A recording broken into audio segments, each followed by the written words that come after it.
Hi students, कैसे हैं आप लोग। नमस्कार, मैं एल एम शर्मा फिर से आपका स्वागत करता हूं।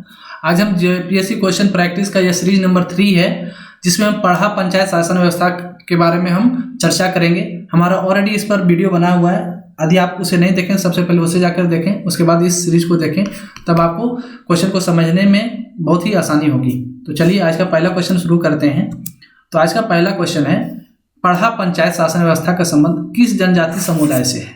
ठीक है, अर्थात पढ़ा पंचायत शासन व्यवस्था जो है किस जाति के लोग इसे मानते हैं।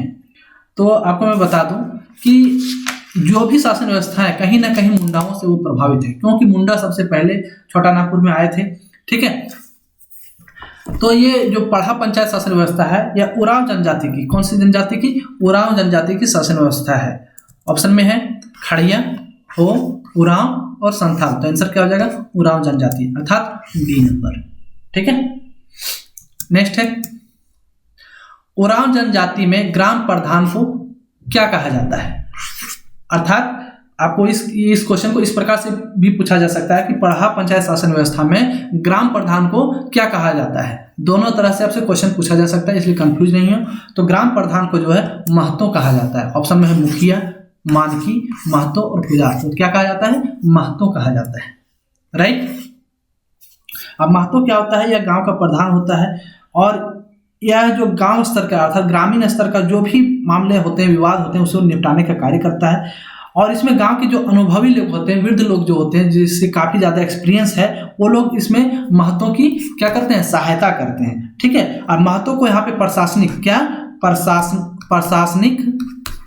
प्रशासनिक और न्यायिक, ठीक है, न्यायिक दोनों प्रकार के अधिकार यहाँ पे प्राप्त होते हैं। अर्थात प्रशासन में की भी देखता है, लगान वसूलना, वाद विवाद को सुलझाना, ठीक है, न्याय देना, सारे कार्य इसके अंतर्गत में आते हैं। किसके अंतर्गत में, महतो के अंतर्गत में। नेक्स्ट है, पढ़ा पंचायत शासन व्यवस्था में महतो के संबंध में निम्न में से कौन सा कथन असत्य है। मतलब क्या महतो के बारे में कौन सा कथन है जो सही नहीं है। ऑप्शन में, यह गांव का प्रधान होता है। जी बिल्कुल होता है। यह गांव के स्तर के मामलों का निपटारा करता है। जी करता है। महतो के पास प्रशासनिक और न्यायिक दोनों प्रकार के अधिकार होते हैं। जी बिल्कुल होता है। तो कहने का अर्थ हुआ कि उपरोक्त सभी कथन क्या है, सही हैं। तो आंसर क्या हो जाएगा, डी। ठीक है, नेक्स्ट क्वेश्चन है, उरांव जनजाति में महतो का सहयोगी क्या कहलाता है। तो उरांव जनजाति अर्थात पढ़ा पंचायत शासन व्यवस्था के अंतर्गत में महतो का सहयोगी जो होता है मांझी कहलाता है। क्या कहलाता है, मांझी। ऑप्शन में है मांझी, पाहन, पनभरा और उपनायके। तो आंसर क्या हो जाएगा, मांझी होता है। ठीक है, अर्थात ये नंबर। इसका क्या है कि यह महतो का सहयोगी होता है। साथ ही साथ जो पंचायत में, जैसे पंचायत हुआ, महतो के द्वारा जो भी फैसला सुनाया जाता है वह अन्य लोगों तक, गांव के अन्य लोगों तक पहुंचाने का कार्य करता है। कौन, मांझी। अर्थात मांझी जो है महतो का सहयोगी होता है। नेक्स्ट है, निम्न में से कौन महतो के पंचायती आदेशों को लोगों तक पहुंचाने का कार्य करता है। अभी बताया कौन करता है, मांझी करता है। क्यों, यह महतो का सहयोगी होता है, असिस्टेंट होता है। तो आंसर क्या हो जाएगा, ये नंबर। नेक्स्ट है, पढ़ा पंचायत शासन व्यवस्था में कई गांवों से मिलकर बनी अंतर ग्रामीण पंचायत को क्या कहते हैं। जैसे आपको बताया, पढ़ा पंचायत अर्थात उरांव जनजाति शासन व्यवस्था के अंतर्गत में बहुत सारे गांव जो है मिलके, ठीक है, एक शासन व्यवस्था बनाते हैं, अंतर ग्रामीण पंचायत बनाते हैं। ठीक है, इसे क्या कहा जाता है, तो इसे कहा जाता है पढ़ा। क्या कहा जाता है, पढ़ा कहा जाता है। ठीक है, ऑप्शन में क्या है, पढ़ा, फुटकटी, भूतकेतर और खड़ा। ठीक है, तो क्या कहा जाएगा, पढ़ा। ऑप्शन क्या हो जाएगा, ये नंबर। राइट, नेक्स्ट है, पढ़ा पंचायत शासन व्यवस्था की अंतर ग्रामीण पंचायत पढ़ा कितने स्तरों में विभक्त होती है। तो ये जो है 3 स्तरों में विभक्त होती है। ठीक है, यह निम्न अर्थात सबसे 3 स्तरों में होता है। ठीक है, एक कहलाता है निम्न, सबसे नीचे वाला निम्न, ये मध्य, और एक होता है उच्च। ठीक है, इसमें यहाँ पे महतो कार्य करता है, यहाँ पे पढ़ा राजा कार्य करता है, और इसके ऊपर भी होता है पढ़ा दीवान। क्या होता है, पढ़ा दीवान। क्या होता है, पढ़ा दीवान। ठीक है, जो महतो जो जिस मामले में फैसला नहीं दे पाता है वह पढ़ा राजा को हस्तांतरित कर दिया जाता है। कुछ ऐसे मामले होते हैं जो पढ़ा राजा भी उस पर न्याय नहीं दे पाता है, तो फिर वो पढ़ा दीवान को हस्तांतरित कर दिया जाता है। और पढ़ा दीवान जो होता है सर्वोच्च न्यायिक अधिकारी समझ लीजिए है, और उसका जो भी फैसला होगा सभी को सर्वमान्य होगा। ठीक है, तो ये कितने भागों में विभक्त है, 3 भागों में। ठीक है, तो ऑप्शन में 2, 4, 5 और 3, तो क्या हो जाएगा आंसर 3, बी नंबर। नेक्स्ट है, पढ़ा पंचायत शासन व्यवस्था के संबंध में निम्न में से कौन सा कथन सत्य है?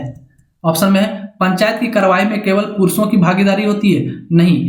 देखिए मुंडाओं में आप क्या देखे थे, उसमें सिर्फ पुरुष लोग भाग लेते थे, लेकिन पढ़ा पंचायत शासन व्यवस्था के अंतर्गत में महिलाएं, पुरुषों के साथ साथ क्या है, महिलाएं भी भाग लेती है, महिलाओं को भी वहां पे जाने का अनुमति होता है, उसका भी विचार सुना जाता है। ठीक है, तो ऑप्शन में क्या है, पंचायत की कार्रवाई में केवल पुरुष की भागीदारी होती है, गलत है। पंचायत की कार्रवाई में केवल महिलाओं की भागीदारी होती है, भी गलत है। पंचायत की कार्रवाई में केवल बुजुर्ग की भागीदारी होती है, बिल्कुल गलत है। पंचायत की कार्रवाई में पुरुष तथा महिलाओं दोनों की भागीदारी होती है, यस। इसमें पुरुष के साथ साथ महिलाएं भी कंधे से कंधे मिलाकर भाग लेती है, तो आंसर क्या हो जाएगा, डी नंबर। नेक्स्ट है, पढ़ा पंचायत शासन व्यवस्था में 2 या 2 से अधिक गांवों के बीच के विवादों का समाधान कौन करता है? अभी आपको बताया कि पढ़ा पंचायत में 2 या 2 से अधिक गांवों के बीच जब कोई विवाद हो जाता है तो उसे जो है पढ़ा को हस्तांतरित कर दिया जाता है। किसको? पढ़ा को हस्तांतरित कर दिया जाता है। ठीक है, क्या कि बहुत सारे गांव मिलके किसका निर्माण करते हैं, पढ़ा का निर्माण करते हैं। ठीक है, और इसका प्रमुख कौन होता है, पढ़ा राजा होता है। ठीक है, तो यदि 2 गांव, मान लीजिए एक ये गांव है दूसरा बी गांव है, ये दोनों में किसी प्रकार के विवाद हो गया तो यहाँ का महत्व और यहाँ का महत्व, ये दोनों मिलके किसके पास जाएंगे विवाद को लेके, पढ़ा राजा के पास जाएंगे, और पढ़ा राजा इस पर अपना दोनों पक्ष को सुनने के बाद अपना निर्णय देंगे। नेक्स्ट है, पढ़ा पंचायत का प्रमुख कौन होता है? पढ़ा पंचायत का प्रमुख पढ़ा राजा कहलाता है। क्या कहलाता है? पढ़ा राजा। मांझी तो महतो का सहयोगी हुआ। ठीक है, छत्रकर और विक्रम कर ये तो नाम ये होगा नहीं, तो ये क्या हो जाएगा, पढ़ा राजा, ऑप्शन नंबर बी।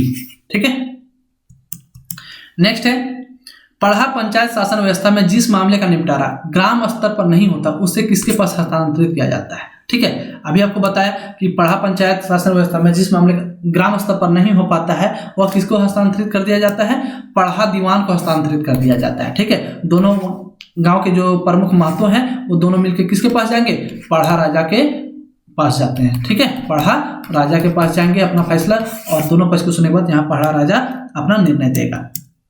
नेक्स्ट है, पढ़ा पंचायत शासन व्यवस्था में निम्न में से कौन सर्वोच्च न्यायालय की तरह कार्य करता है? ठीक है, तो सर्वोच्च न्यायालय की तरह कार्य करता है, ये क्वेश्चन यदि पूछा जाए तो ये होता है पढ़ा दीवान। पढ़ा राजा तो पढ़ा का प्रमुख होता है, लेकिन पढ़ा राजा के ऊपर भी एक सर्वोच्च न्यायालय की तरह कार्य करने वाला व्यक्ति होता है जिसे पढ़ा दीवान कहा जाता है। क्या कहा जाता है? पढ़ा दीवान कहा जाता है। ठीक है, और यह सर्वोच्च न्यायालय की तरह कार्य करता है, और इसमें क्या होता है, वैसे निर्णय, वैसे विवाद जो पढ़ा राजा के द्वारा नहीं सुलझाया गया हो, ठीक है, तो वो सीधा हस्तांतरित कर देता है पढ़ा दीवान के पास। ठीक है, और पढ़ा दीवान के द्वारा दिया गया निर्णय सबको सर्वमान्य होगा, तो ऑप्शन क्या हो जाएगा, बी नंबर। नेक्स्ट है, पढ़ा पंचायत शासन व्यवस्था में गांव धार्मिक कार्यों का संपादन कौन करता है? गांव का जो धार्मिक कार्य होता है इसका संपादन जो करता है वह करता है पाहन। कौन करता है? पाहन। ठीक है, ऑप्शन नंबर ये। और इसमें ये बैगा को वैद्या भी कहा जाता है। क्या कहा जाता है? वैद्या भी कहा जाता है। ठीक है, ये जो होता है पाहन का सहयोगी होता है। पाहन क्या करता है कि गांव में जो भी धार्मिक अनुष्ठान होगा, पूजा पाठ होगा, पर्व त्योहार कह लीजिए या फिर शादी विवाह होगा, जो भी धार्मिक चीजों से संबंधित है, सारे चीजों को कौन देखने का कार्य करेगा? पाहन। और इसमें इसकी मदद कौन करेगा? बैगा।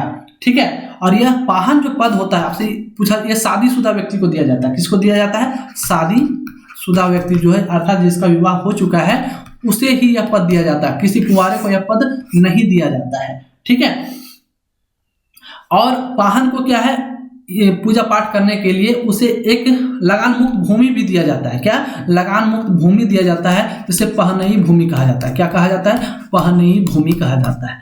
ठीक है, तो आपको क्वेश्चन इस प्रकार से पूछा जा सकता है कि पढ़ा पंचायत में जो धार्मिक कार्यों को देखता है वह कौन होता है? पाहन। क्या यह शादीशुदा होता है या कुंवारा होता है?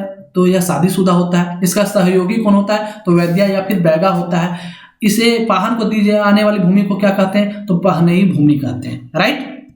नेक्स्ट क्वेश्चन है, पढ़ा पंचायत शासन व्यवस्था में पाहन को दी जाने वाली भूमि को क्या कहा जाता है? अभी बताया, तो क्या कहा जाएगा? पहनई भूमि कहा जाएगा। ठीक है, डाली कटारी किसमें बोला गया था?